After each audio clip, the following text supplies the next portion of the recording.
Okay, so what are we at here? Video number 5? Wow. So, firstly, just wanted to say I'm extremely grateful for everyone who has watched any of these videos. I am certainly grateful for anyone who has subscribed to these videos. A little bit surprised anybody wants to watch some dude sitting in his basement talking about worms, but it looks like there is somewhat of an audience for it. And again, I'm extremely appreciative of everybody who's watched and certainly appreciative of anyone who's subscribed. Today, I wanted to talk about East Palestine, Ohio, and how it relates to this worm business that we have going on here. So, as I hope all of you have heard by now, there was an absolute disaster in East Palestine. It was almost a month ago now, where a train came off the tracks and spilled a bunch of toxic chemicals, was seemingly not handled very well by the train company or the government officials who kind of oversaw the response to the disaster. For some reason, they decided to burn all the chemicals that had spilled, which caused an enormous black mushroom cloud of toxic chemicals to go into the air. I suppose maybe they thought that that was preferable to letting the chemicals sit in the ground. I don't know. I'm not an expert in that sort of a thing, but it seems like maybe some really poor judgment was exercised there. And as a result, East Palestine has been poisoned. People are getting sick. Animals are dying. Fish are dying. The soil seems to be contaminated. The air has been contaminated, and we're probably not going to know exactly how bad it is for quite some time. It'll probably take months, if not years, to wrap our brains around just how much of a disaster it was. And, it should be said, shame on the media. There's been almost no reporting of what's gone on in East Palestine. I checked the New York Times just to see what they're saying. I don't rely on the New York Times for my news at all, and I wouldn't recommend that anyone does. But I do often check the New York Times just to see what articles they're running, what propaganda they're trying to get across. And there's been almost no reporting on East Palestine. And the reporting that has been on the New York Times regarding East Palestine has largely been downplaying the disaster. If you log on to NewYorkTimes.com, you'll be lucky if you see any mention of East Palestine whatsoever.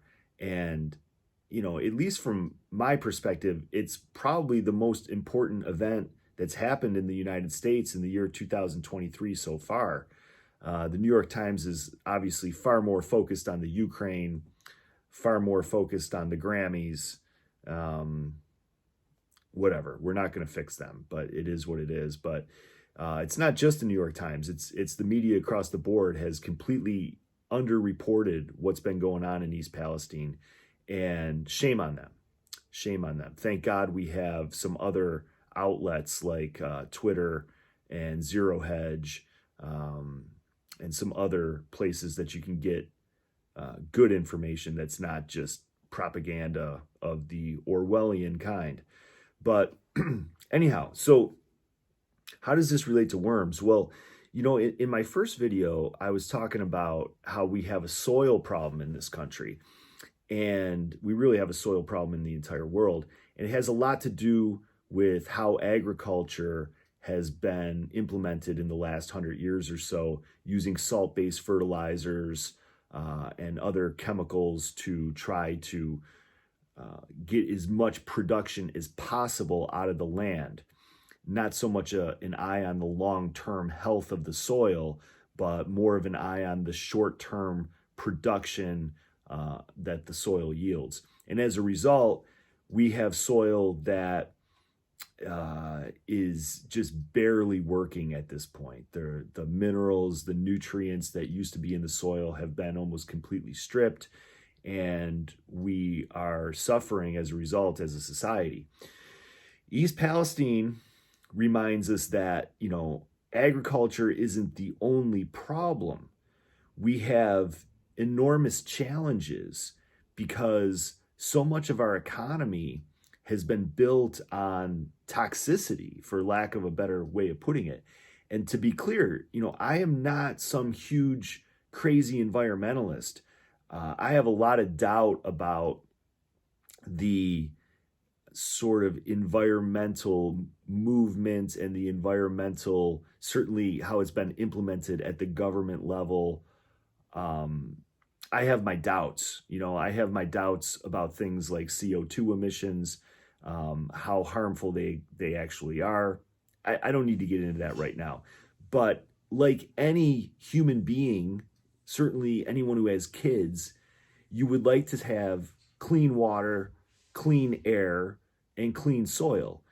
If we don't have these things, we're pretty much screwed, And so what we learned from East Palestine is that it's inevitable that we're going to have toxic waste lurching itself into our soil, lurching into our agriculture, lurching into our water.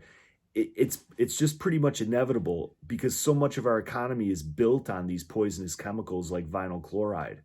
So what does that have to do with worms? Well, it has a lot to do with worms. One of the reasons I got into this business is that worms are just an enormous solution to so many of these problems. And it's not just worms.